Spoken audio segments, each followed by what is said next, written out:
اعوذ باللہ من الشیطان الرجیم بسم اللہ الرحمن الرحیم یا ایہا الذین آمنوا اتقوا اللہ وابتغوا الیہ الوسیلۃ وجاہدوا فی سبیلہ لعلکم تفلحون۔ سورۃ المائدہ آیت نمبر 35۔ یا ایہا الذین آمنوا، اے وہ لوگو جو ایمان لائے ہو، اتقوا اللہ، اللہ سے ڈرو، وابتغوا، اور طالب رہو، تلاش کرو، الیہ الوسیلہ، اسی کا تقرب، اسی کی رضا، وجاہدوا، اور جہاد کرو، فی سبیلہ، اس کی راہ میں، لعلکم، تاکہ تم لوگ تفلحون، فلاح پا جاؤ۔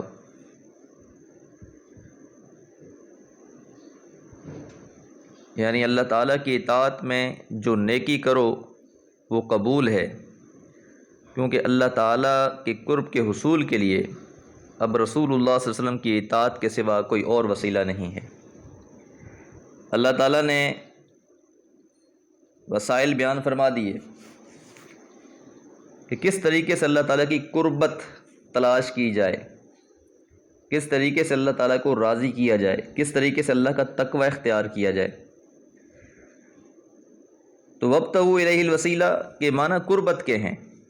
الہی کی تقدیم سے یہ معنی پیدا ہوتا ہے کہ اللہ ہی کا قرب اور اسی کی رضا کی تلاش میں رہو، جس کا طریقہ یہ ہے کہ اللہ کے احکامات و حدود کو پورا ادا کرو، اس کی خلاف ورزی کے نتائج سے ڈرتے رہو۔ اللہ اور اس کے بندوں کے درمیان واسطہ اور وسیلہ، جیسا کہ اللہ تعالیٰ نے فرمایا وَاعْتَصِمُوا بِحَبْلِ اللَّهِ جَمِيعًا، کہ اللہ کی رسی لوگوں اور اللہ کے درمیان میں ایک وسیلہ ہے، اور وہ رسی کیا ہے؟ قرآن مجید۔ گویا جو بھی اللہ تعالیٰ کی کتاب، اس کی شریعت کو مضبوطی کے ساتھ تھامتا ہے، اس کا تعلق اللہ کے ساتھ جڑ جاتا ہے۔ اور اس آیت میں تنبیہ ہے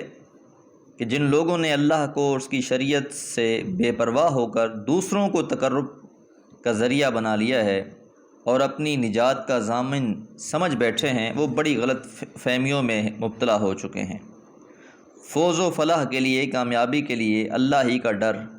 اور اس کا تقرب تلاش کرنا ہے۔ قرآن میں دوسری جگہ میں بھی اس بات کی تصریح موجود ہے کہ جن نادانوں نے اللہ کی قربت کا ذریعہ سمجھ کر معبود بنا لیا اللہ کے فرشتوں کو یا کسی اور مخلوق کو، حالانکہ وہ خود ہر لمحے اللہ تعالیٰ کے لیے جد و جہد کرتے رہتے ہیں اور اس کے عذاب سے ڈرتے ہیں،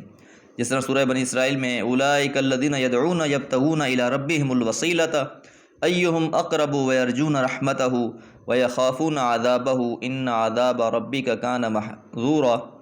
کہ وہ لوگ جن کو یہ مشرکین پکارتے ہیں خود اپنے رب کے تقرب کے حصول کے لیے کوشش میں رہے۔ کون زیادہ سے زیادہ تقرب حاصل کرتا ہے اور اس کی رحمت کی امید کرتے ہیں اور اس کے عذاب سے ڈرتے رہتے ہیں، بے شک تیرے رب کا عذاب ڈرنے ہی کی چیز ہے۔ تو یہاں یہ بات سمجھ لینی چاہیے کہ اللہ تعالیٰ کا تقرب حاصل کرنے کے لیے، جس طرح کہ حدیث مبارکہ میں آتا ہے کہ رسول اللہ صلی اللہ علیہ وسلم نے فرمایا کہ بندہ کثرت نوافل کے ذریعے اللہ کا تقرب حاصل کرتا ہے۔ اللہ کا قرآن کہتا ہے کہ جب تم محمد رسول اللہ صلی اللہ علیہ وسلم کی اتباع کرو گے تو اللہ تعالیٰ تم سے محبت کرنے والا ہو جائے گا۔ تو شریعت کی پابندی ہی اصل وہ وسیلہ ہے، اللہ کی کتاب ہی اصل وہ وسیلہ ہے، رسول اللہ صلی اللہ علیہ وسلم کی اطاعت مبارکہ ہی وہ اصل وسیلہ ہے جو انسانوں کی نجات کا ضامن ہے۔ اس کے علاوہ جو ہمارے ہاں عام طور پہ یہ تصور لے لیا جاتا ہے کہ کچھ ہستیوں کو شاید کہ جن کے ساتھ ہم ناطہ جوڑ لیں گے تو وہ ہمیں اللہ تعالیٰ کے عذاب سے بچا دیں گے، اللہ تعالیٰ نے بڑی وضاحت کے ساتھ فرما دیا ہے، اور بارہا قرآن میں اس موضوع کو اللہ نے جو ہے وہ زیر بحث لائے ہیں کہ اللہ کو یا اللہ کی ناراضگی سے کوئی بھی بچانے والا نہیں ہے۔ اس لیے سب سے اہم چیز جو انسان کی زندگی میں ہے وہ اللہ کی کتاب اور محمد رسول اللہ صلی اللہ علیہ وسلم کی سیرت مبارکہ ہے۔ وجاہدوا فی سبیلہ، لفظ جہاد وسیع معنوں میں ہے، اس سے مراد ہر وہ کوشش، ہر وہ محنت جو کی جائے اللہ تعالیٰ کے احکام کی پابندی کے لیے اور اس کے دین کے قیام اور اس کی رضا طلبی کے لیے۔ عام اس سے برل وہ تلوار کے ذریعے سے جو جہاد کیا جاتا ہے وہ معنی بھی اس میں پایا جاتا ہے، لیکن یہاں خاص طور پر وابتغوا الیہ الوسیلہ کے ضمن میں ہر وہ کوشش، ہر وہ جد و جہد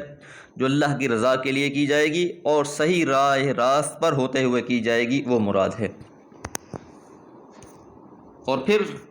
اختتام آیت